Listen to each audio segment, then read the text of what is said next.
huge portfolio of the isotopes which are used for the treatment. If we look globally, more than 10,000 hospitals worldwide use isotopes for more than 100 different nuclear medicine procedures. So we can easily say that it's almost 50 million medical procedures per year. In EU alone, more than 1,500 nuclear medicine centers exist, and they deliver almost 10 million procedures every year. Depending on the circumstances and also the national situation, up to 60, 70% even of these procedures are performed in oncology.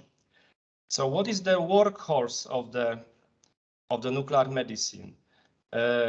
It's molybdenum and technetium, which is used actually in almost 80% of all diagnostic nuclear medicine procedures. And I will be focusing very much on these isotopes in my presentations. EU is very unique. First of all, we have the complete supply network. You will see later when I present. Not so often you have all the supply chain elements at the same region. There is a lot of innovation also in Europe, and we have quite strong clinical research commitments. So, as I said, it's a central role in the supply. If we look, for instance, at molybdenum and technetium, about 60% are produced at our territory. So it's quite a significant number. When we look at the main source of the isotopes, it's of course research reactors, but not only. There are also other technologies like cyclotrons or linear accelerators, or in use mainly for PET, but also under development.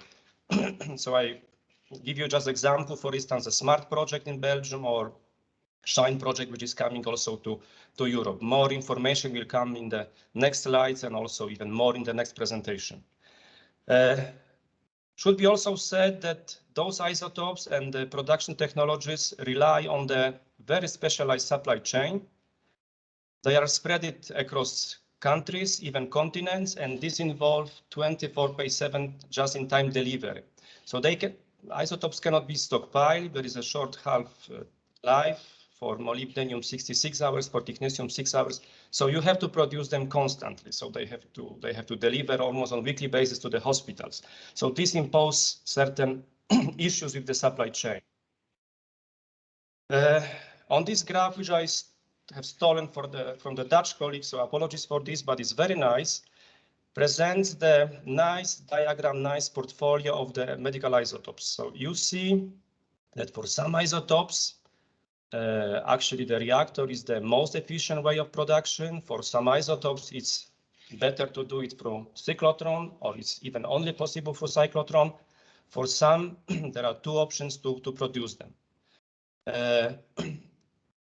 You see that molybdenum, which I mentioned, plays a fundamental role here, but we have also other, I would say, superstars of nuclear medicine.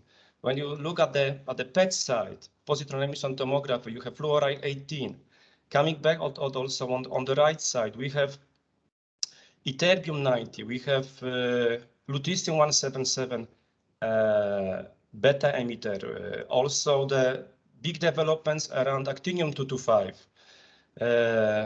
Also gallium 68, just to name some of them. You will learn more in the next presentation, but there is quite a lot currently in the production, and is a big developments of the new radiopharmaceuticals, which is happening nowadays.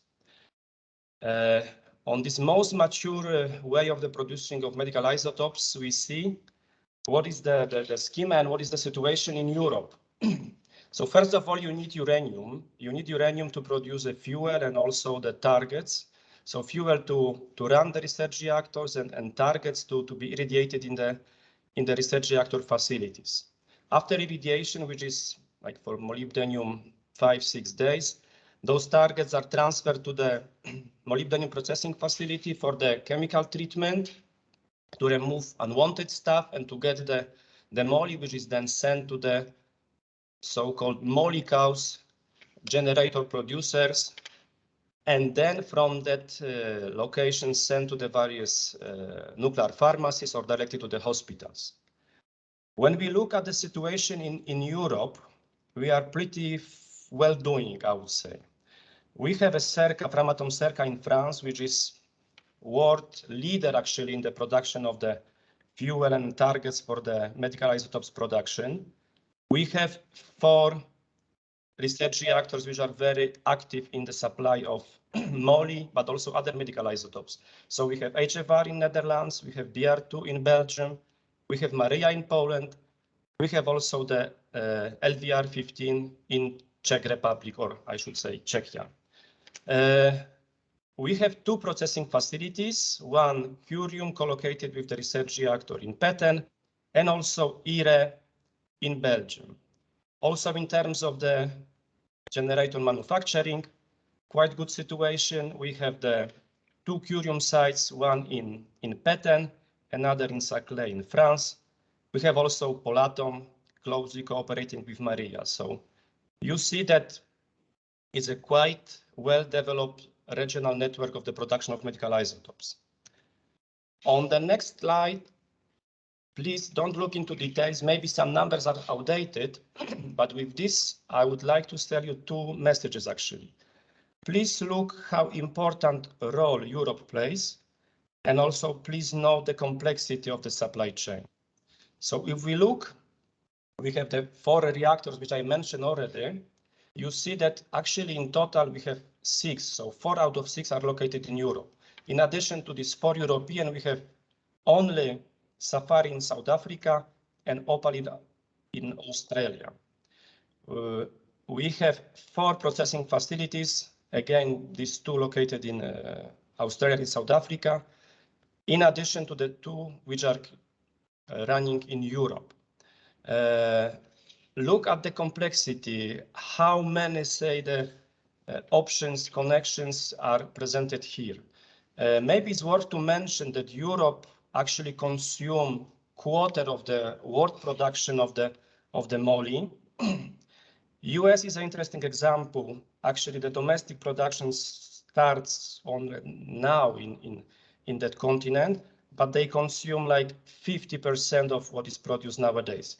So this somehow translates in the fact that almost half of the European production is sent overseas.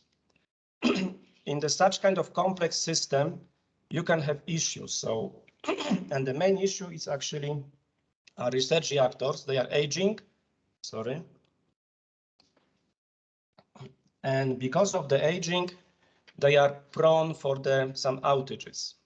And actually in 2008, 9, 10, we have a quite severe outage of the 2 reactors that time. It was HFR and also NRU, which is not anymore in the supply chain in Canada. Both were offline at the same time. Basically, the supply was cut by almost 50–60%. So the supply was struggling quite a lot. And there were many actions to support, to improve the situation. And one of the action actually was the creation of the European Observatory on the supply of medical isotopes. It was created in 2012. Now the observatory is co-chaired by us, by Supply Agency. That's also explanation why we are here talking about medical isotopes. And we co-chair this observatory with the Industrial Association of Nuclear Medicine, the former APIS Association.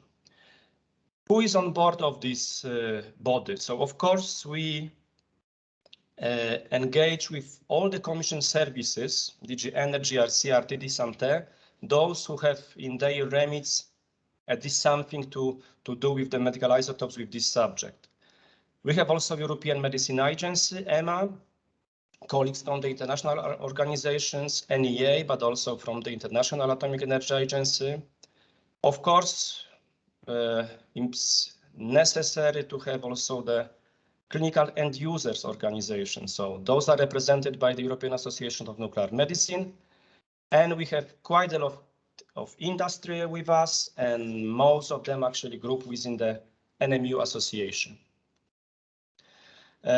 What are the objectives for the observatory? The first, very general, is to support the secure and sustainable supply across the EU. Important aspect is also to ensure political visibility. Maybe now it's not as important as it was in the past, but we learned that during the crisis, actually, everybody is looking into this topic. As soon as the situation is stable, there are other items, there are other issues, and people tend to forget about this. So therefore, whenever we discuss whatever fora we are, we highlight the importance of the security of supply of medical isotopes. Big part of the work is identification of any events which can impact the security of supply and trying to take appropriate mitigation actions. So this is done through the so-called ERT, Emergency Response Team, and I will speak about this in few next slides. Then, based on the information from the ERT, we disseminate through agreed communication channels information to different stakeholders to warn them. And this is done through so-called GCT, Joint Communication Team, and also details will follow in the next slides. We also do the review of the supply chain and capacities. Important to say that in March this year, we somehow revamped the mission and the term of references of the observatory. So we will be also looking at building the foresight for the supply and demand in Europe. And we are more open for the other isotopes, and most importantly also for the new alternative methods of production which are coming. So the situation is changing. We see that it's evolving quite a lot. How we work, we normally, or usually meet twice per year. On these two photos, basically you see also the impact of COVID. It's not that we lost all the members, but you see that somehow they, like in 98%, moved to the virtual world. So this is also impacting our work, but we managed to offer the fora and continue the work of the observatory through those difficult and strange times which are having now. So most of the discussions are actually about the reactor scheduling of the production of Muylle, also some information we follow. You can imagine that we are also quite busy discussing the impact of Brexit, impact of COVID on the supply. We are trying to expand the portfolio. For the moment, observatory purely deals with molybdenum technetium in this workhorse. We want to expand, and the first candidate is the monitoring of lutetium-177, so we are looking into it. At every meeting, we have colleagues from the EC services, and they inform us about their project. So I will not decode these names here, which is SAMIRA and SMER. You should stay at least for the next presentation, and you will know what I am talking about.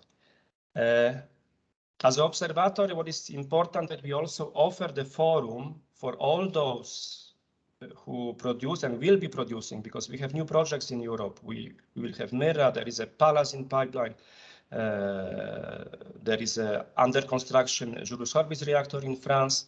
So we are talking together how to build the stable supply in the future. So that's also, I think, quite appreciated actually by the stakeholders, that there is a one unique forum in Europe when we can meet and discuss the future outlooks. And regularly, of course, we have the updates from the international organizations.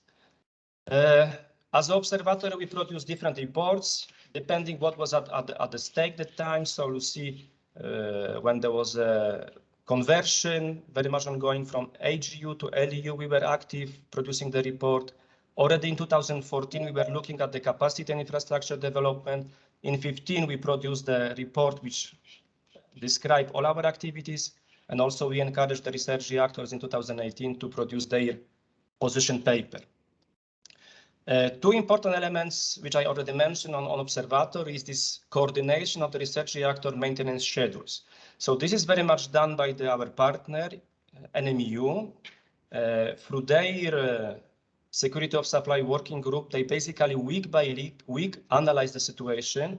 And by their work, they try to avoid the situation when two or more research reactors are entering the maintenance period at the same time. Also, whatever wrong is happening with the supply, the emergency response team, which consists of people from the research reactor, processor facilities, and also from the manufacturers, they meet together and discuss what can be done to improve the situation. We have developed quite, I think, complete the communication channel system. You see a lot of abbreviation. Let me explain them. So whatever is happening, the supplier informed the secretariat, emergency response team is activated, we receive the information, and we distribute. We distribute to European Medicine Agency, we distribute to the Atomic Question Group, which is the one of the working part in the Council. We distribute also to European Association of Nuclear Medicine. Through DG Santé, Health Security Committee, this is the committee dealing with the health threats, is also informed. And also through NEA, former members of the high-level group of medical isotopes are informed. So this forum was very active between 2009 and 2017 and brought a lot of international players into discussion. So they are also covered and still informed through the NEA secretariat. Here you see some examples. So we are basically on a regular basis informed about the situation. Whatever is the issue, for instance, with the impact of COVID or others, information flows. I started with ESTA and I will finish with ESA. So there are two aspects which are very close to our heart. So this is a supply of raw materials for the research reactors. So first I speak about the high energy uranium. You can imagine that it's not easy to get this material. We have basically two suppliers, US and Russia. So for the US, we as ESA, we continue to cooperate with them to ensure that there is still enough supply for those who need this material. So this is actually done through the Memorandum of Understanding we signed with the DOE. Very recently, we actually revised and signed a new version, which takes into account the withdrawal of the UK from the EU. Also, we decide to maintain the balance sheet, continue annual reviews, and also to carry the next review after 3 years. After the AGU, it's time for the LEU, low enriched uranium. So we are also in the difficult situation in Europe. There is no domestic production. Most of the stuff which is coming is also US and Russia. From US is mostly from downblending of the AGU. So this stock is also not forever. So we can expect some issues around 35, 40. So we are acting already from 2012 through our observatory and not through advisory committee. We work on the different reports. Very recently, we restarted or reinstated our working group, which is supposed to deliver a report by this year spring to our advisory committee. Idea here is to look at the options to secure this supply of material in Europe, or by possibly construction of the facility in Europe, and if not, to find a way to contribute to the security of supply. I have to run because others also want to speak. So I encourage you to visit our website. We are also on Twitter. With this, I would like to thank you and back to the moderator. Okay, thank you very much, Remig, for this comprehensive presentation, which also serves or can serve as an introduction to the next speaker.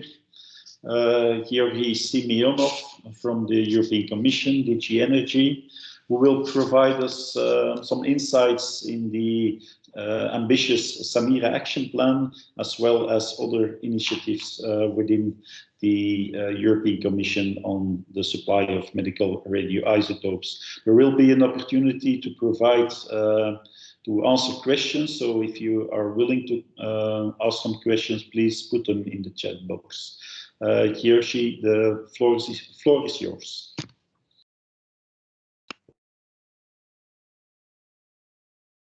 Okay, thank you, Kristoff. And let me put my slides in a presentation mode.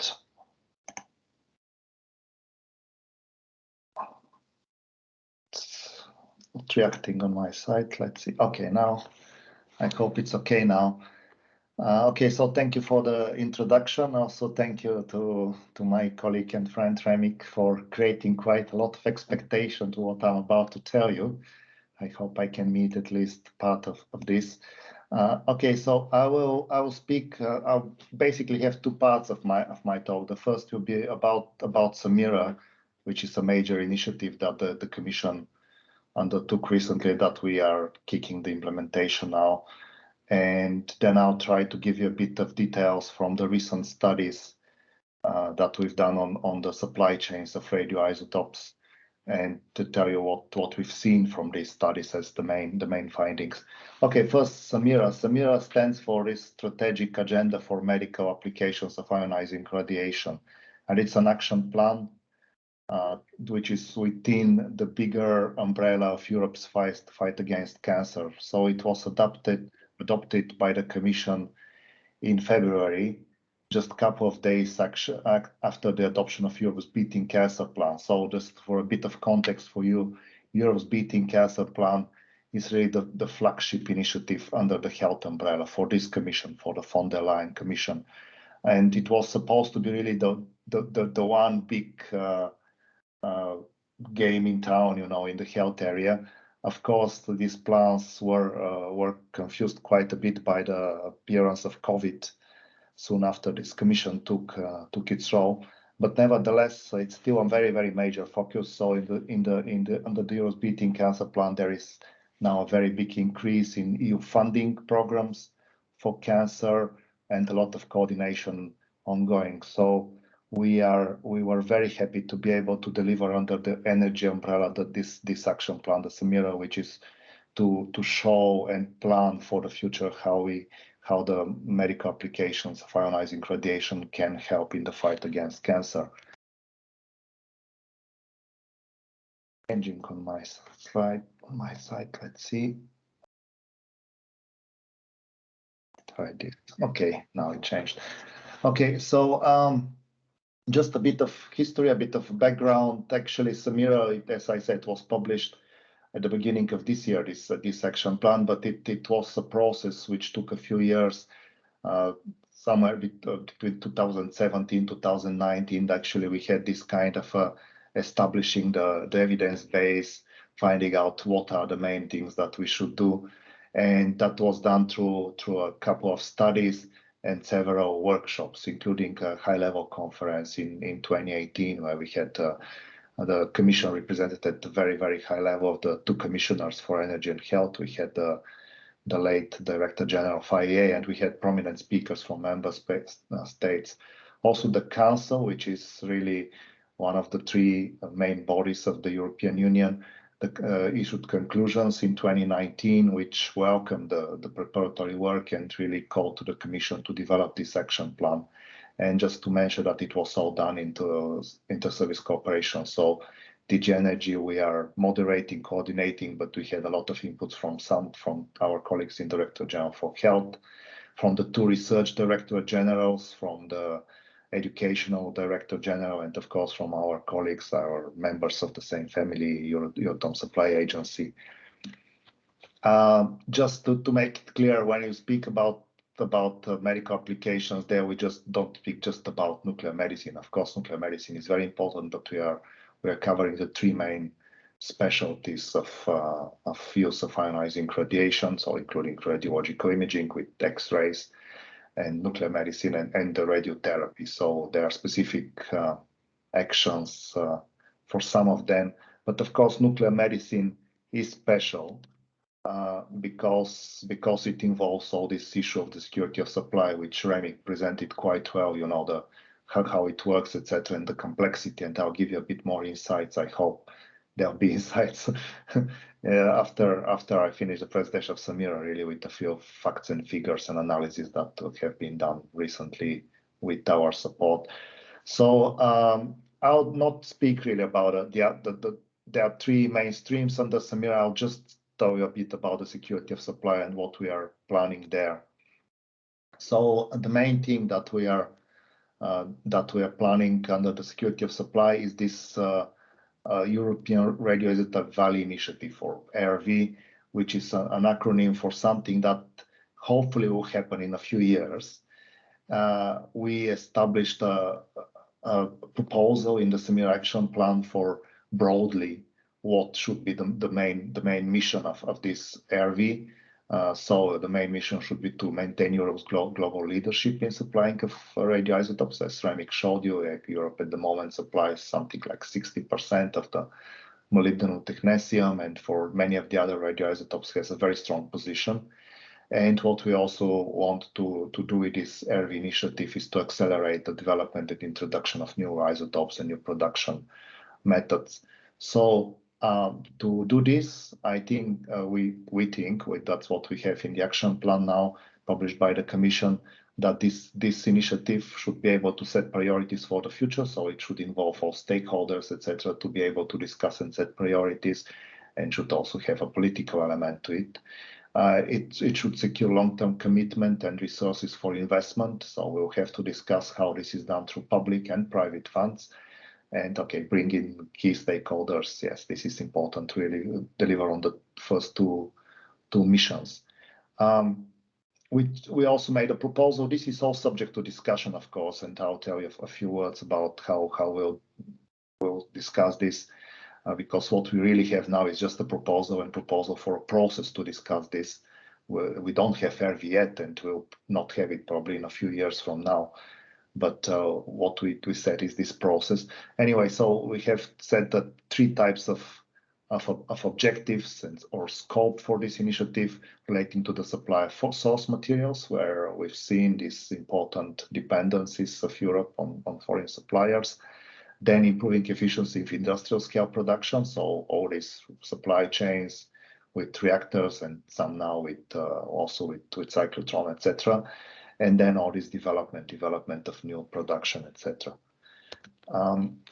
So where we are, as I said, we published this in February, and since then we are acting on the different streams of SAMIRA.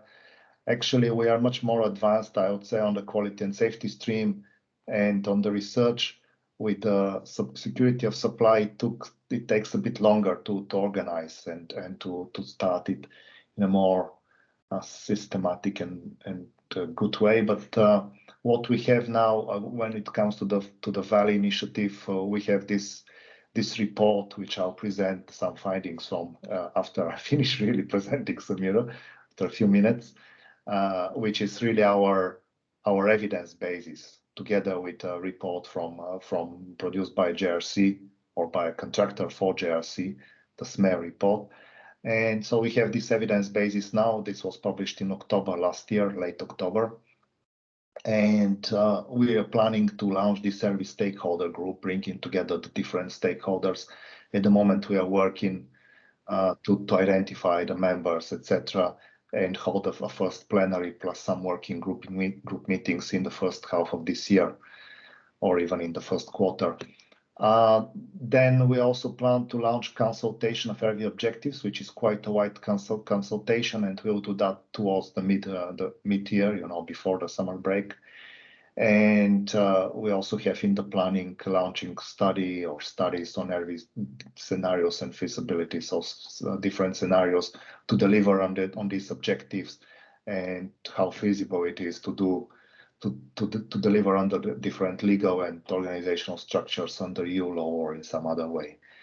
There is also this ongoing action on the supply of source materials. Remig showed you the work done by ESA. That is very important on both fronts, on the HU and HALU. And we plan, but for later, it's still in a very, very initial discussion, on some actions will be needed also for the supply of other source materials, which are for other production roles, which are not fission-based. Okay, and then we have a series of action to support long-term sustainability. So this improved monitoring through the observatory or other mechanism. We'll have to discuss that in the next months. There is a study on safety of research reactors, which will launch very soon. So we want to have a focused look at what is the situation with safety of research reactor, because if we don't have a good safety record and reassurance to the public that research reactors are safe technology, there is of course a very big risk of public acceptance, etc., and huge disruption. Also, there are issues looking at waste from non-power applications with focus on medical waste from production of isotopes and their use. And there is an ENSREC. ENSREC is an European Nuclear Safety Regulators Group. There is a group that started working now, and they'll be serving their members, etc., and coming with results by the end of the year, and possibly some round tables, etc., in next year. So this is in the planning. It actually already started. And I don't have time to present that, but there are quite a few actually actions going under the research agendas.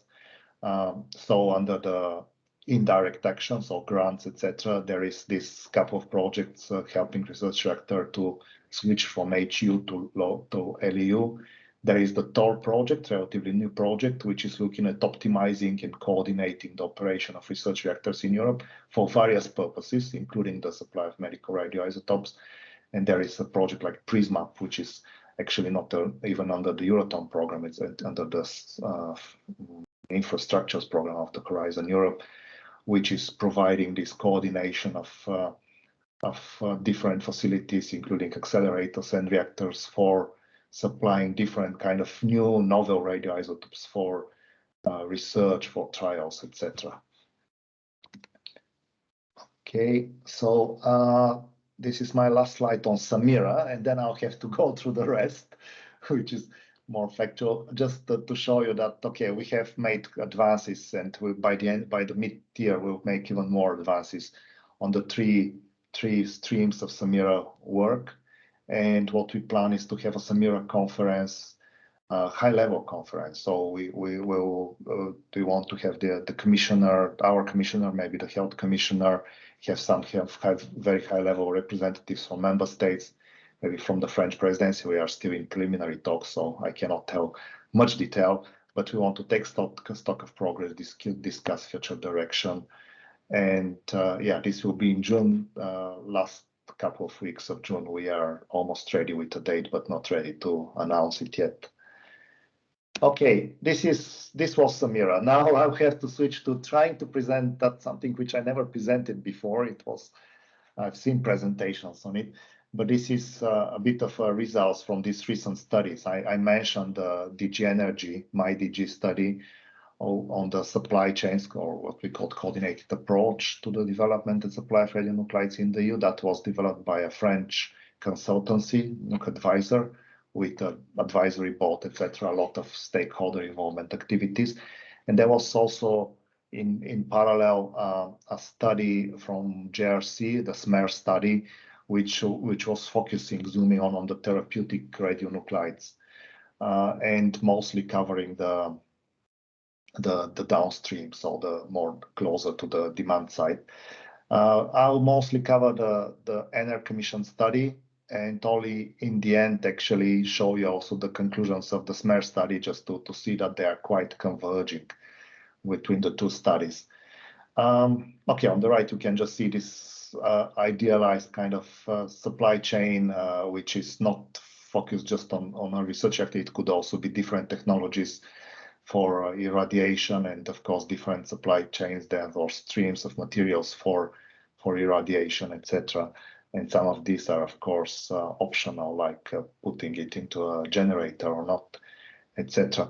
But anyway, let me try to go through to what we found, what is the most recent findings from our studies. So we have quite diversity of different radioisotopes, and our contractor looked at clinical studies, early phase clinical trials, more advanced, etc., analyzed all this and came with conclusions. So very broadly, the conclusions are in the SPECT imaging, the workhorse expected for the next couple of decades to remain technetium-99M. For PET, the fluoride 18 is expected to keep its leading position with some growth, but there is also growth expected for gallium and for other gallium-60 and other radioisotopes, even though there are challenges in their production, supply, and use. And actually, if you look at the right-hand side, you can see this arrows, so showing what is the expectation. I think it's quite self-explanatory. For therapy, what is very important is sharp growth. It's really expected for lutetium-177, and we see it already. And there are also quite a number of either radioisotopes where we see a lot of progress. They are still in research and development phase, some in clinical trials, but also quite significant growth expected or possible there. Okay, they also looked at industrial use, but I'm not going to discuss this. Okay, HALU, I think Remik already covered, so I'm not going to speak about it. Stable isotopes. So some of the supply routes, including the reactor production route for lutetium-177, for instance, rely on stable isotopes for targets. So these are not fission isotopes; they are activation or other nuclear processes if they are irradiated in accelerators. So for this, what we see is very similar situation actually to the HALU. Okay, with some difference, of course. For the fluoride supply route from oxygen 18, we don't expect any problems, diversified supply chain, etc. So for development, if there are expected developments of some of the cyclotron or accelerator-based routes, there is already established gas centrifugation enrichment of stable isotopes in Europe. And there was recently increase in this with new installation opened. But what we see that there will be a need for increase in this area. So the technology is there, but there will be need for increase of capacity, etc. What is the biggest problem in the supply of stable isotopes is the isotopes produced through electromagnetic separation. So this is like the terbium-176 or lutetium-176 for the two alternative routes for production of lutetium-177. So Europe is fully dependent on Russia. So it's a very single supplier, quite limited, etc. So there is a problem there, and probably something will need to be done on a European level. Okay. Then if you look at the two big groups of technologies for irradiation, for accelerators, okay, a lot of imaging isotopes will continue to develop on the accelerators, especially PET imaging. And okay, there might be also alternative for molybdenum accelerator-based alternative. So for the reactors and possibly other installations like with SHINE now with neutron sources, so needed for activation. Of course, the currently most used are produced through this route. There might be some alternatives for some of this, okay, with accelerators. But what we can see from this analysis, etc., that these technologies are really complementary. Maybe again, only for molybdenum there is a bit of a debate if there is a real replacement for a such reactor. But especially when it comes for the therapeutics, reactors are irreplaceable, and for a lot of the imaging radioisotopes, we will need to develop accelerator routes, etc. So we don't see such a big actually. How to say, competition between the two technologies, which I think the study shows that they're quite complementary to each other. So okay, now our contractor did a few analyses. This is based on a molybdenum production. They looked also at potential life extension, etc. with the current fleet. The big conclusion is that the current reactor fleet will not be sufficient at some point. We have these problems now also when one or two of them have to shut down unexpectedly, etc. There are shortages, disruptions, as we have now even at the moment ongoing. But what we see that in the longer term, the situation will only get worse if there is no new investment. So beyond 2022, progressive decrease in the availability to satisfy demand, and beyond 2037, simply we cannot satisfy at all the European demand. We are not speaking about the export, which is now really a very important element of the European production. And okay, they also looked at lutetium, much more difficult to evaluate really, but it's very clear that the lutetium-177 production is very reliant on research reactor. And if we don't have a replacement of these infrastructures, there will be a big problem. Okay, then our contractor looked at different scenarios. So there were screening, discussion, what kind of scenarios there could be. So broadly, there were 3 groups of scenarios. One, no big investment, everything is left to the market, where the cyclotrons or the small and medium-sized cyclotrons, mostly private initiatives, we don't see need for real public support there. There is enough going on. And then a second scenario with large installations, where there was a split evaluation of large installation without a research reactor and with 1 new research reactor in Europe. And then there was also a scenario where we had the supply of source materials. Yeah, and there is a common assumption life extension is considered for existing EU research reactors. I think this is quite advancing now for BR2 and HFR. I think we'll hear a bit more in the later presentation. And there will be ongoing coordination of production of isotopes for R&D. Well, this is now the PRISMA project, and there is an expectation that this will continue. Okay, this is just to show why there was this split. I also looked at really the technologies, the different technologies, big technologies, big infrastructures that can supply isotopes. What they show, what we can see, they are not equal. They are not equal in terms of production scope. Research reactors seem to be the most versatile and can produce a very, very large scope of isotopes. Then if we come to big new accelerator based like the SMART project, okay, it's for the moment it's really focused on molybdenum supply. Theoretically, it could supply some other imaging isotopes, maybe some for therapy like the 225, but really not that wide, and there are of course issues with purity, etc., target tree, etc. SHINE, which are really advertised as a real alternative to research reactors. What we see, it probably could be for molybdenum 99 and maybe for iodine xen also, the one produced as a byproduct of the supply chain. There is potential theoretical extension of the scope, but there are a lot of actually questions if that's at all possible with this kind of technology. And for CANDU, there is this project going in Canada for producing lutetium and for producing molybdenum. It's also very interesting. Yes, we have CANDU reactors in Europe, but there is nothing going on in Europe at the moment. So this is something that should be kept under watch.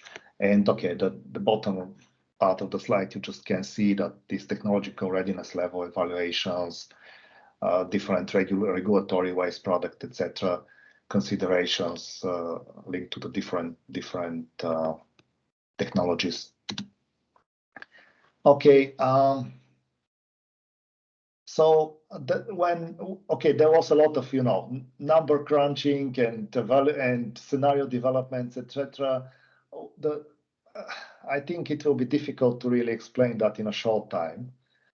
But the main issue really longer term is that without a reactor for the therapeutic isotopes, which we see a lot of promise now and a lot of development, it will just not work for Europe. So if you want to develop really and go strong in the next decades for the therapeutic radiopharmaceutical development in Europe, we need a strong supply chain behind it, and this really requires a research reactor. So this is, I would say, the main conclusion, with a lot of course, details around it, etc. Okay, this is like a summary of these conclusions. Okay, there is increasing importance of therapeutic radionuclides. This is the ENER study.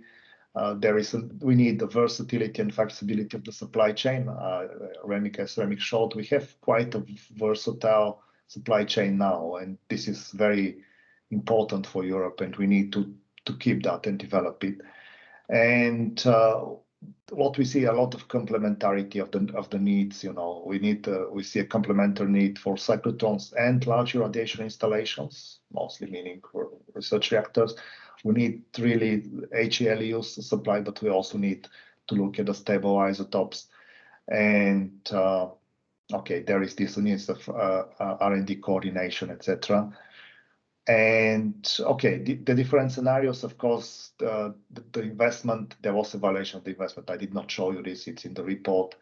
It's very different level of investment, and there are different ways to invest. So always we need also this kind of deliberative approach that we have designed under SAMIRA and political decisions.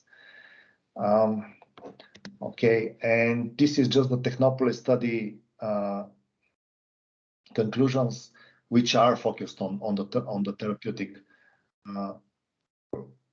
isotopes. Again, there is a need to secure radiation capacity in Europe for these isotopes. Need for this political decision if we want to be self-sufficient in enrichment, which is also true also for the radiation phase. And yeah, the need to support public-private research and investment to strengthen the future supply chain, something that we have already raised in the SAMIRA Action Plan, and we are going to discuss under the RV group. Need for better information sharing and data collection, something that the observatory is discussing at the moment, and I think we'll also discuss under RV and see how to improve that in the future. And the foster the transition to clinic, I think this is really outside of what we proposed for RV at the moment, but we actually are doing some work under the quality and safety umbrella of SAMIRA, which I did not have the chance to show you today, but if you're interested, I can give you some additional information. And this really was my last slide. There is the link to our webpage. You can find more information there, including the links to the studies, etc. And there will be more coming. So please, you're welcome to visit. And I'm sure I did over time, but I hope it was worth it. Thank you very much. Okay. Thank you very much, Georgi, for providing so much information in a limited time, and for providing insights in the complexity of the supply of medical radioisotope, but also on the initiatives, the many initiatives that are taken by the European Commission in order to cope with these future challenges. So we'll move directly to the next presentation for the sake of time. And we'll have two distinguished speakers from the production side, and it's my pleasure to introduce to you Sven van den Berghe from SCK CEN, who will give an update on the situation on PR2 in Muylle. Thank you very much. Yes, thank you, Kristoff, for the introduction. And indeed, in the interest of time, I'll go quickly to my presentation, also to make sure that Titus still has some time to present his very important work for the future. So my presentation is intended to provide you some information on the BR2 and the view of the SCK CEN on the supply chain and our participation in it. We're very proud to say that this year we are celebrating our 70th anniversary of the Belgian Nuclear Research Center.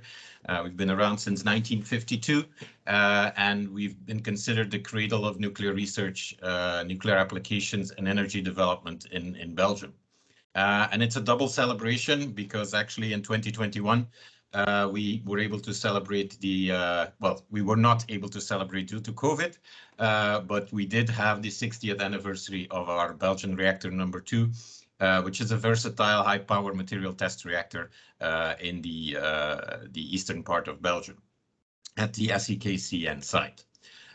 Just a very brief overview of some historic photographs, which particularly the top right one gives you an excellent view on how the reactor layout is, what it's all about. So the small part at the right of the photograph with the 4 holes in it, that's actually the part of the construction of the reactor. The big tube to the left is our transfer tube, which we use to transfer materials and also isotopes out of the reactor pool and to other areas where we treat them further. You can no longer see it like this, of course, and that's the strength of these historic photographs, is it gives us some nice overview. But as the slide shows, our first criticality was 60 years ago in July 1961. What is the future of the BR2 reactor? Of course, very important for the supply chain is our license to operate has no specific end date. We are subjected to a decennial safety review, and the next one is coming up in 2026. We are progressing with over 18 million euros in investments at this moment. So we're fully committed to actually making that next decennial safety review work and present a good case to our safety authorities to continue operation for another 10 years to 2036 at least. Now, some people are concerned with the fact that last time in 2016, we had to go through a stop of the reactor for about 1.5 years, in which we did the beryllium matrix replacement. The beryllium matrix is an inside part of the reactor, which is vital for its operation, but which ages with irradiation. And some people are concerned that we will have to go through this again in 26 and have a stop of the reactor. I can reassure you this is not the case. There's no need to replace the beryllium matrix again before 2036. So there will, in principle, be no stop of the operation of the BR2 reactor. There might be a need to reduce the number of cycles during 1 year in order to do some of the larger maintenance, but there will not be an interruption of our service that is larger than that. We do have a unique vessel surveillance program in place for which there's a lot of interest in the entire world, because of course also for us, similar to power reactors, our vessel is a very important part of the reactor itself, although not quite as important as for the power reactors, where a vessel is an ultimate barrier, of course. Whereas in our case, the vessel is inside a pool still. This is not the case for power reactors. As mentioned also by some of the previous speakers, both of the previous speakers, the conversion of our driver fuel, which is still based on high enriched uranium, to LEU is an important target for us as well. And currently, everything is leading to a start of that conversion in 2026. We're working on that together with our US partners and the European partners, as you could learn also from Georgi's presentation in the framework of a number of European projects funded partially by Euratom. Now, unfortunately, that's all good news. That's all outlook to the future. There is, of course, something to realize, and that is we continuously experience an increase in the cost of operation. Every time we believe that, now we've just about covered everything. We're full cost recovery, as they claim it. There are new components. There are components which increase in price, things like waste cost, things like fuel cost. And now certainly with the effect of COVID, there is a number of increases in personnel and material costs due to the inflations. So this continues to rise, and it's an important thing to realize.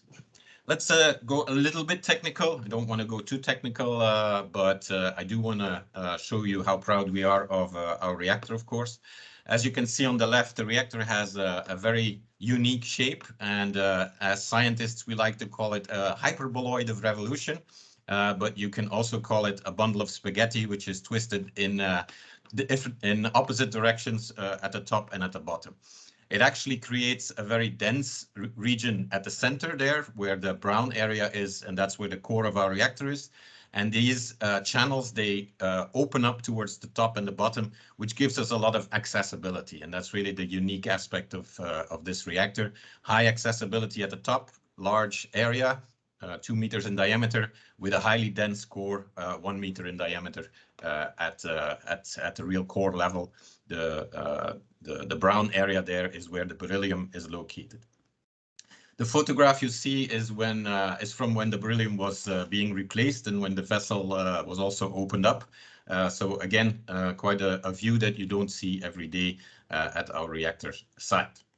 Now, if we cut the reactor and virtually cut the reactor, we don't like to cut into our reactor, at the mid plane, we arrive at this this schematic representation of the reactor mid-plane.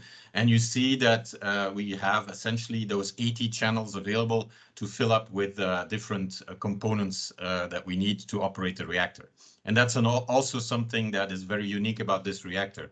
Our neutron physicists, they rediscover, reinvent the reactor core every cycle, which means we can optimize it for the use that is required of the reactor for that cycle.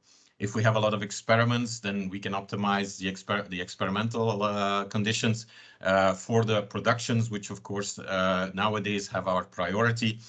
We can also adjust the capacity we have. So a very typical question we get is, so what is the capacity of the BR2 reactor for the production of isotope X or isotope Y? And we always have to answer, well, there is no definitive capacity. We really can adjust, of course, within certain limits, our capacity for production of isotopes. And it really depends on the priorities we assign for each cycle. To give you an example, we have had cycles where the demand was low and where we have constructed a much smaller core in order to save fuel. And in the history, we've also constructed much larger cores, which allow the reactor to operate at 100 megawatts. So this is really the flexibility of the BR2. So that is a little bit of background on the BR2. Now, how do we operate and what are our conditions? Well, we have 200 days of operation now since 2020. We've increased them from 147 to 200. These 200 days are done in 7 cycles of each about 30 days. And we're fortunate enough to help out the international community by now starting our next cycle 3 days early in order to try to cover the unfortunate unavailability of HFR. There's a minimum of 3-week shutdowns that we oblige ourselves to respect in order to have all the maintenance and the upgrades done that we require, also in preparation for our decennial review, of course. And we have currently 7 production devices for Moly-99 in the core, which allow us to produce over 9,000 6-day Curies per week if they are all fully occupied. And of course, during those 200 days of operation, not when we're in shutdown. For activation isotopes, there's, as I said, a flexible increase possible in the number of positions that we can use with a flux of above 3×10⁻⁴ neutrons per square centimeter. And we are able now to realize up to 100% increase in positions in 2022 with other options still available to further increase that into the future if necessary. So medical radioisotopes, I'm not going to repeat again what the previous speakers have said. You know that they are used for many different things, and the ones that are produced in BR2 are for diagnosis, for therapy, and for palliative treatment. You know that the diagnostic, the main diagnostic instrument that we can offer in the radioisotope world is the technetium-99m coming from the Moly-99. And for therapy, the one we should definitely highlight is lutetium-177. Another way of looking at it is where they are applied in the body, and it's very interesting to see how widely the applications are spread. But certainly for lutetium-177, which is indicated on this graph as being applicable to the prostate, we are very much expecting a lot of new applications for lutetium coming up, and there is a lot of promise in the pipeline. So the reliable Moly-99 supply that we can offer, as I said, 7 production devices, which we call PRFs. We have continuous production during the cycle and loading and unloading during operation, so we do not stop the reactor to unload the targets. We handle them underwater, and we can then ship the transport containers in the shortest possible time to the processors in the Netherlands and in the south of the country, IRE. We do not pass them through our hot cell, which is the case with our activation isotopes, where we do use a hot cell to unpack and prepare the shipment of the isotopes. The transition from high-enriched uranium to low-enriched uranium is not just for our fuel, but has already occurred now for the production of Moly-99. And we've been proud to help our clients also as, of course, experts in the fuel conversion itself and the fuel development itself with their conversions from HEU to LEU, at least for what concerns the irradiation part. The processing part is, of course, not our area of expertise. We are currently studying also a production of LEU targets for supply to the manufacturers. The promise of lutetium-177, I guess everybody knows this image. I still like to show it whenever I get a chance because it really shows the potential that we are unlocking here with this isotope. This is just for, this is for prostate cancer, but I'm sure many images like this can follow for other cancer types. And I would love for Kristoff one day to tell me what all of the new promises that can be offered and are being studied. He's much more aware of that, of course.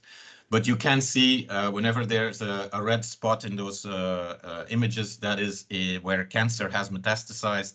And after a treatment with lutetium-177, the image to the right of each image shows you what the patient looks like. The small numbers at the bottom are the PSA measurements. So for those of you that are aware of this, PSA is an indicator for the prostate cancer. And when PSA levels reach 967, then I can tell you that doctors are not so optimistic. But after the treatment with lutetium-177, that patient dropped down to 7. So that's an enormous improvement there.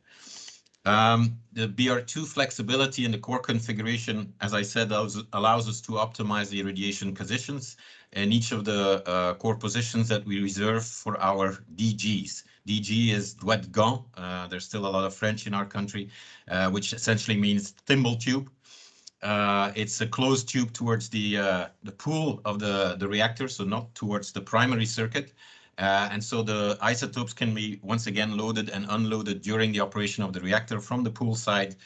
We don't have to penetrate to the actual primary circuit, which is circulating through the fuel. So these isotopes are fully separated from the primary circuit, are produced in a position separated from the primary circuit. They are typically produced in ampoules, which are packed into capsules, and also there we offer a lot of flexibility in terms of capsule dimensions and ampoule loadings, although we have some standards that we try to apply, and that, of course, allows things to be more efficient and cheaper.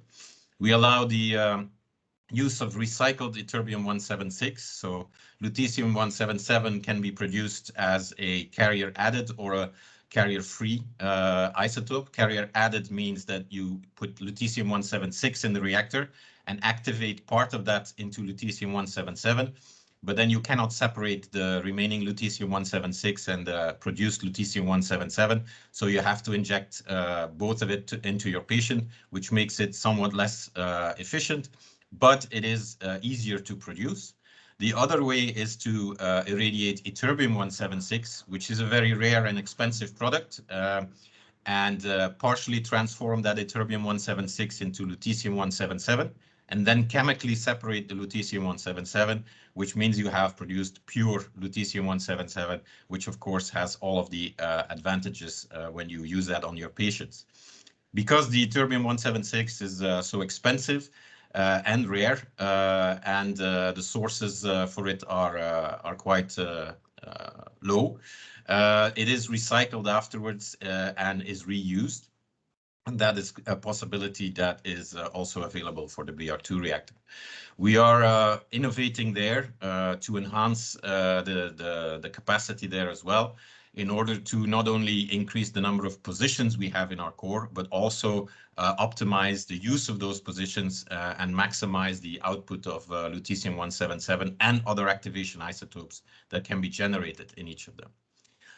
Also, with regards to the separation and the recycling processes themselves, We have proprietary processes available that are available for licensing, or we can even do production of lutetium-177, but this is expected after 2023. As many of you have read probably in the press, our process has been licensed by Point Biopharma now, and they are preparing to start production of their lutetium-177 on the basis of that separation process. We do offer an end-to-end process for all the isotopes, both the fission isotopes for which the LEU targets. We can now offer a small production capability and especially for target optimization. But also for the activation isotopes, we provide ampoule filling processes, and of course we load the capsules before they go into the reactor with the ampoules.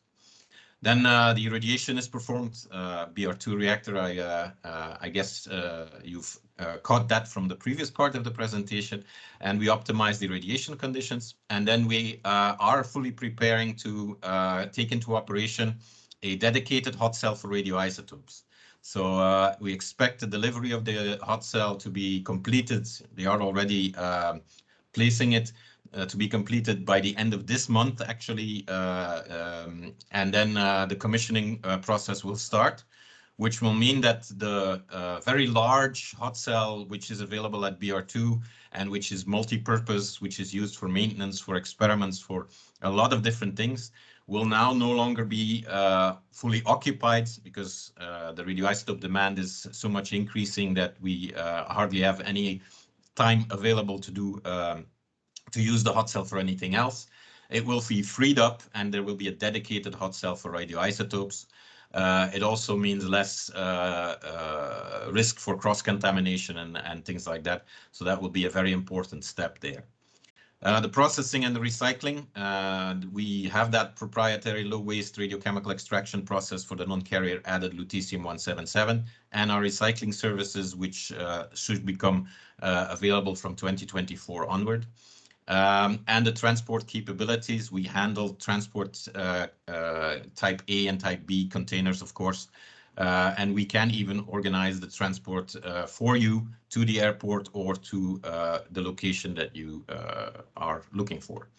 We also offer some consulting because of our material science background, of course, in our R&D part of SCK CEN on processes, radiochemical and others, on targetry, on technology transitions, etc. We have been involved in the HEU-LEU conversion of IRE, deeply involved, and I think that it was to their benefit as their target design has not lost any of the uranium-235 loading compared to the HEU targets they were using before. So next to the reactor, we are also at SCK CEN actively pursuing what we call a nuclear medical campus. The irradiation facilities can be a reactor, an isotope online separation from an accelerator, the accelerator irradiations themselves with a cyclotron, or any other targets which have been irradiated, which then go into radiochemistry and radiopharmacy facilities. We are preparing to construct a GMP classified processing facility for production of radioisotopes, separated radioisotopes, and will later on, because this is more distant into the future, even go on to small-scale productions of radiopharmaceuticals. Where the radioactive animal facility, which is also in the planning phase, well, it's more than in the planning phase, it's actually in the design phase, will allow us to assist the clinical trials, preclinical trials with in vitro and in vivo studies. Of course, the radiopharmacy research labs, these are more aimed at developing developing chelators. We are not intending to do research on vector molecules. So 2 more slides, and then Titus, it's all over to you. But 2 slides that I do wanted to offer to this community. It's the perspective that we have on the current supply chain threats. And I ask you all to just briefly imagine if BR2 or HFR would stop operation before any new reactors are available. there is a disruption to the supply chain for years. And it means that nuclear medicine becomes unreliable and that it loses a lot of its attraction. And that is a threat we face now today. It cannot be denied. And this has nothing to do with the current brief interruption of the HFR operation. That will get solved, but it is possible that some reason something occurs which forces one of these reactors to shut down. So why could it happen outside of aging issues? Well, we have excellent progress in the full cost recovery over the last decade. I must say that OECD and Europe have done an excellent job there. But the nuclear operation cost and the legacy provisions, they continue to increase. So if it is to include the provisions for dismantling our reactors, and especially if we're talking about depreciation of construction of reactors, the full cost recovery is not achieved. And the reactors eventually become more expensive with time for the host country. That means that creating an incentive for new build and achieving full cost recovery is really a target we should maintain. Although we fully understand, and I deeply appreciate the honest message of the Dutch government there, the construction of research reactors will require public money because it's too high of a risk. There will not be any company that wants to do this, and I'm glad to see Titus confirm that. So financing those constructions will require public money, but eventually it should not be public money which is needed to supply those radioisotopes for medical applications to the world. The dismantling costs and the capex, they should both be included in the pricing, and that will allow political support from the host countries to those research reactors to be possible. They take the financial risk and they're okay with that. They have the social advantage and the social return on investment, but we need to make sure that that social return on investment can be significantly increased to maintain the political support. And therefore, I think the reimbursement rates on an international level are the area where we should look. There is a need to accept some large price increases in the supply chain front end, which eventually won't lead to big price increases for the patients, but will lead to a significant social return for the host countries where those reactors are located. And I really hope that with SAMIRA, an initiative which I deeply appreciate, we will be able to discuss this further. So exactly what I mentioned here, SAMIRA RV is where we should really mention this. All of the medical radioisotopes require some irradiation facilities, as was shown by the previous speakers, and many need neutron fluxes as only available from a nuclear reactor. Even if we talk about SHINE, essentially we're talking about a fission process, and essentially we're talking about the nuclear reactor. So you're coming back to those nuclear reactors eventually. Security of supply for all the medical radioisotopes, as we see in the current European situation, does require 2 large and 2 small irradiation sites in Europe. It's a critical situation right now, but at least it's functional if there are no disruptions. So to me, that is one of the easiest ways to say it proves that that is the minimum that we require. And we should not forget that the current host countries like Belgium and the Netherlands, we have full ecosystems built also around those production facilities, with transport, with processing, with our safety authorities, etc. So we should take advantage of that. And then the last message is I deeply support, I really do, new production methods for Moly-99, which may not use reactors anymore. But we should realize that this has an impact on the viability of the therapeutic isotope productions, because if that source of revenue is lost for the research reactors and can be taken over by alternative production methods, the other isotopes will have to cover the costs of operation. And that is something we should realize and we should build into the system. And I'm looking forward to discussing this within the SAMIRA framework. Thank you very much for your attention and for the opportunity to participate. And I hope I haven't stolen too much of Titus's time now. Okay, thank you very much, Sven, for this nice overview on the activities on the BR2 reactor in Mol. So we'll move on to the next speaker. Meanwhile, I see that all the questions up to now have been answered in a written way in the chat, so it provides some time to, I hope, enough time to Titus Tielens to cover his topic on the PALLAS reactor. Floor is yours. All right, thank you. I trust that you can see my presentation. Sven, thank you very much for your presentation. I very much agree with all of your analysis and recommendations, and I can only subscribe to your views. Let's have a look briefly at why we're doing this. We're doing this to be able to treat an increasing number of patients in Europe. So if you look at the statistics, around 11 million patients develop a heart disease every year in Europe, and around 4 million people get cancer. And this number is growing to 15 and 5 million respectively.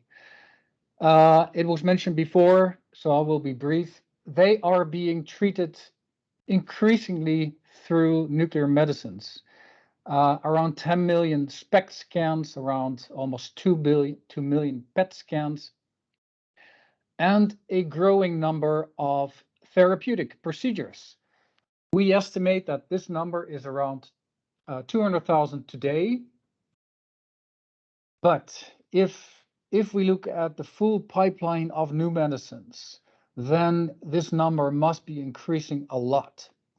So we've at Energy PALLAS, we have done some modeling. We looked at patients' populations. We looked at the Med-Res-Intel report of what they forecast. And based on some assumptions, we arrive at this, I think you should call it a scenario. You cannot forecast such an uncertain future, but I think this is a realistic scenario. So there are some traditional therapies, iodine treatment, brachytherapy. They'll probably be around for the coming decades. But the real growth is in lutetium-based medicines, other beta isotope-based medicines, and targeted alpha therapy. And I think the Nuke Advisor report that was shown earlier, they talked about a potential of 100,000 patients per lutetium medicine. That roughly corresponds, I believe, to this graph. That would correspond to maybe 2 or 3 medicines. The number could be higher. There are certainly more in the pipeline. So the portion of lutetium could be bigger, or the total could be bigger. It's difficult to say. So the mix may be different. But I think the general message is the demand will be growing. And the issue is, how can we secure a robust supply chain to meet demand? I will skip over this. The point is that, similar to Belgium, the Netherlands has a complete ecosystem with a reactor processing infrastructure with Curium and others, and a range of university medical centers. In order to meet the demand, we are constructing the PALLAS reactor with the help of INVAP, our designer. We plan to enter detailed design shortly, and we plan to be operational by 2030. And we're not only going to build a reactor, we're also building a processing facility called the Nuclear Health Center, and a drug development center called Field Lab, where new radiochemicals are being developed, new radioisotopes, and also compounds. And I think the combination of the existing infrastructure and new infrastructure will contribute to secure the supply of radioisotopes, to accelerate the development of new therapies, and to contribute also to affordable care. Because if you ensure that radiochemicals are available at affordable prices for all of pharmaceutical companies, you'll be able to avoid monopolies in the supply chain. And I think that's key. There's much more to be said about this, but I realize we've already exceeded our time. So I will skip to, I think, what is important for the discussion on a European level, and that is neither Belgium nor the Netherlands or any country is able to secure the supply on their own. I believe we need to cooperate on a European level. And I've highlighted a number of countries that are very active in nuclear medicine. And I apologize, it's not complete. There are Scandinavian countries, Spain, Italy, a lot of other countries are also active. But if you look to the future, let's say 20 years from now, the HFR will have stopped, the BR2 may have stopped, LVR will probably have stopped, Maria maybe at the final year, if they stop in 2030, 40. So what will the nuclear landscape look like?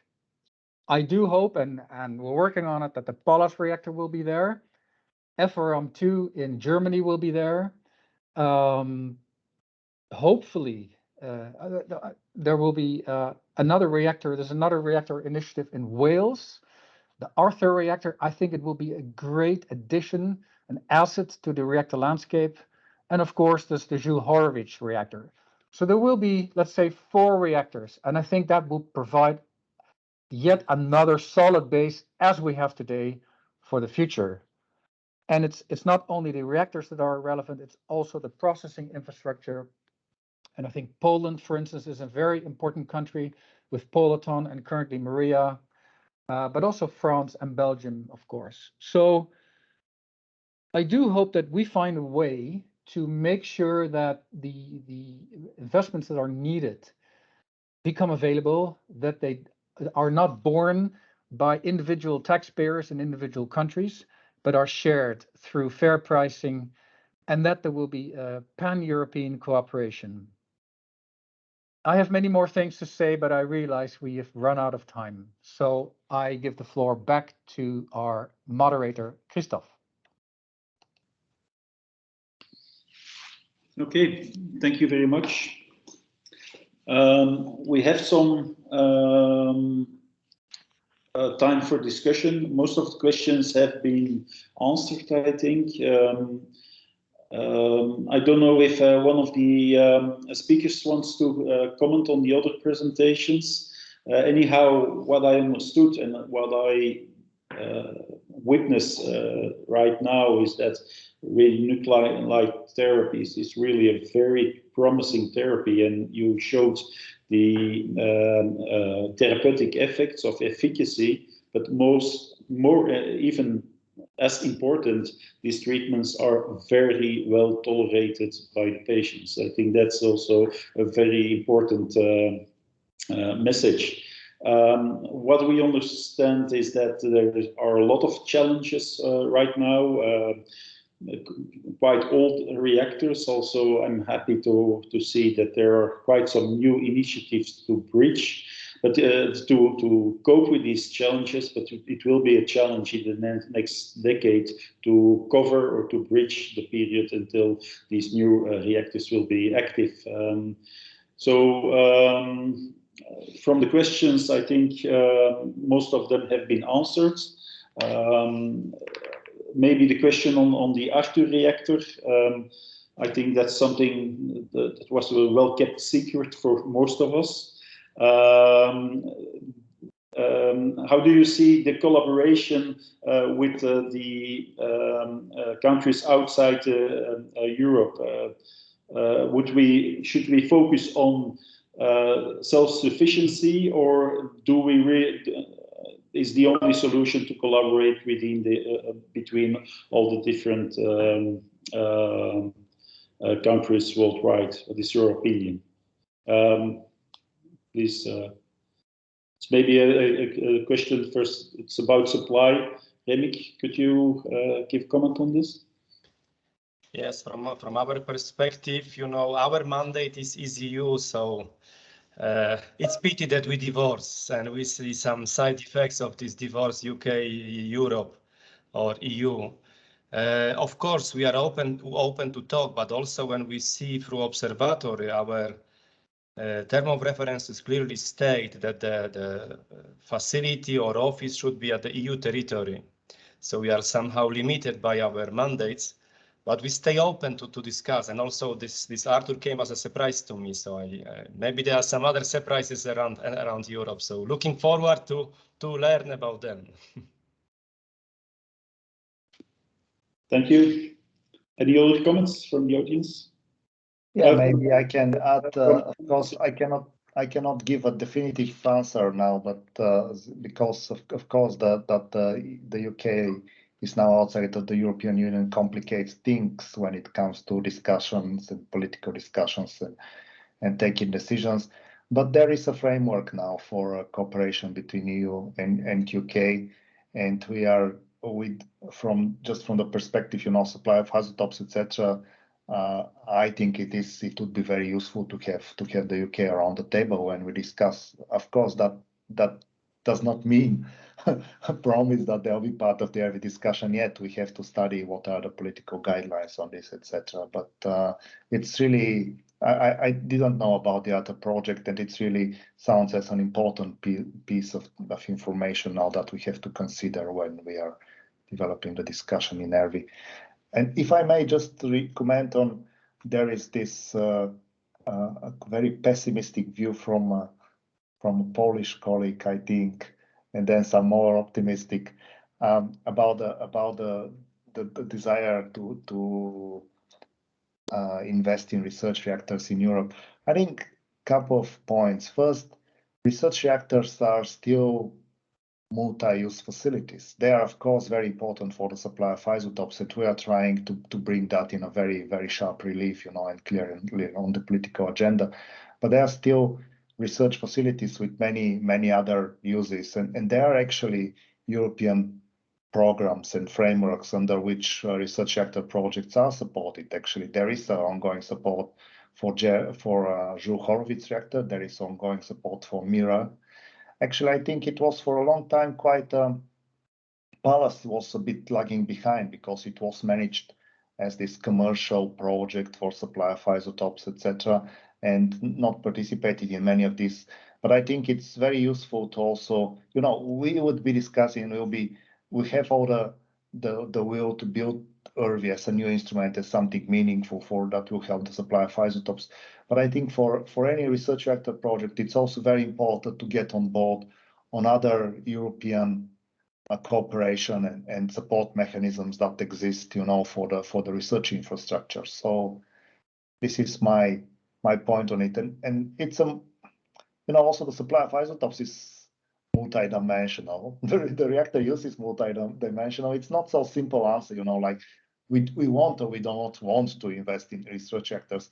I don't see any obstacles, political in principle, in Europe, to invest in a research reactor, especially now when it's also very clear and we are getting a lot of positive reactions also from the health, world in Europe. Just we have to find the right mechanisms, and to communicate in a correct way, and to find the right instruments which can be used to support this. And we are trying to do our part with ERVI, but again, it's not the only game in town. There are also other mechanisms to do that. There is also Margarita Goulart from GRC who wants to complement also Georgi's. Thank you, but I think Sven also has his hand up. It's okay. I'll say a few words. So thank you very much. I'm Margarita Goulart from the Joint Research Center. I'm not able to turn on my camera, but that's fine. Just to say a few words, because indeed the Joint Research Center has been supporting the initiatives that we talked about today, that we heard the presentations, and thank you very much for the references. We're the in-house science. Okay, I see now I can. We're the science, so we've very much policy decisions, member state stakeholders, etc. So we're very much involved. We do that at several levels, and I'm not going to go into much detail, but of course we have research facilities, so we do a lot of actual research, and we have results and data on the development and the use of new radionuclides for medicine, developing and supporting methods of production, alternative or so when I say alternative, it doesn't mean that it's only accelerator based. Of course, we have our own accelerator facilities. We also support end users with metrology best practices under the quality and safety. And then finally, more or less going through the three pillars, we also support the gathering of data at EU level, and that's why we've been looking into surveys and looking into how the market sustainability is in terms of the imaging and also the therapeutic radionuclides. Now, on this last question and on the international dimension, and not necessarily looking at our former member states, but looking a little bit wider, I think that it's a very important aspect, because we produce for the world, we produce globally. And there is, well, in one sense, we have to look into that, because that can affect the sustainability. So it's not just our demand that we need to take into consideration, but on the other sense, we also have the opportunity to do collaborations and to advance in a different way. And we collaborate, and we have a bilateral agreement very strongly with the IAEA. And I think that there it's important to keep in mind that, well, they have a lot of member states that will become heavy users. And I'm thinking, for example, in Africa, and there's a growing market there for sure, because it's seen as an infrastructure less burden type of approach for cancer, because if it's produced, of course, the infrastructure for the production is quite heavy in terms of funding, but for the end user, it's not so much. If you compare it to radiotherapy or to other technologies, finally, nuclear medicine for the end users is quite cost effective. And therefore, we can expect quite a growth there. And then in the research side, and particularly for the methods of production, and I'm thinking, for example, in actinium-225, that, as we know, has a lot of potential, but quite big challenges in use. There's a number of other players outside Europe that are working on it and developing methodologies, for example, the US, and this gives opportunities for us also to advance. So I think that the global market is not something that we can completely forget in this balance that we need to achieve. Thank you very much. Okay, thank you, Margarita, for this contribution and for these clarifications. We're coming at the end of this webinar. If I may, Kristoff, just very briefly react to Georgi and give perhaps an insight that we shouldn't forget. The increasing demand of the radioisotopes makes the old-style multi-use of research reactors much more complicated. And I am not convinced that we can still rely on that to secure the supply into the future. It's really become a priority game. And I can give you the example. We have executed an experiment during the last cycle of our reactor, and we are now prioritizing it in function of isotopes. And actually, we may face difficulties to actually use the results of that experiment, because we're giving priority to the isotopes. So it's becoming a much more difficult process at this time. Maybe I'm sorry, we don't have, I know we are running over time, but this is a very interesting discussion, and I think it would be very useful. I'm also looking at this TOR project, which is now looking at optimized uses of research reactor. But if this is really an important change, I think there should be I don't know, paper. There should be something coming from the research reactor community explaining, how the future will look. Because if really we are moving towards more specialized research reactors for specialized functions, that is something which is a real big change, I think, strategically for the research reactors, and should be factored in analysis, and discussions. But thank you for this. I think it's indeed an important message, and it's not only becoming more complicated for the producers, but also for the end users, where much more equipment is needed, adapted rooms, also waste management. So it's complicated for everybody, but it's a nice challenge, and with from my point of view, a really significant contribution to patient care. So I think we managed to discuss a lot of topics in a very short time period, but I'm happy to announce that there will be much more time to discuss these supply challenges at a conference organized by ENS in Budapest, the European Research Reactor Conference in Budapest in June, the 14th to 17th of June this year. So I think that might be a very nice opportunity to go deeper into these challenges and topics, and to have lively discussions. So with this message, I would like to thank ENS for bringing all these stakeholders together for the interesting program, the speakers for their excellent collaboration, and obviously, last but not least, also the huge attendance. So thanks to you all. And with this, I will hand over the word to Emilia, who organized this webinar. Thank you very much. Thank you very much, Kristoff, for the fantastic moderation. Thank you to all of you for the great discussion and the contribution to this webinar. As it was said on the beginning, ENS is a learned society for nuclear professionals, and this discussion will be continued at the research reactor in Budapest. So please join us. The call for papers to open, and see you there. Thank you very much.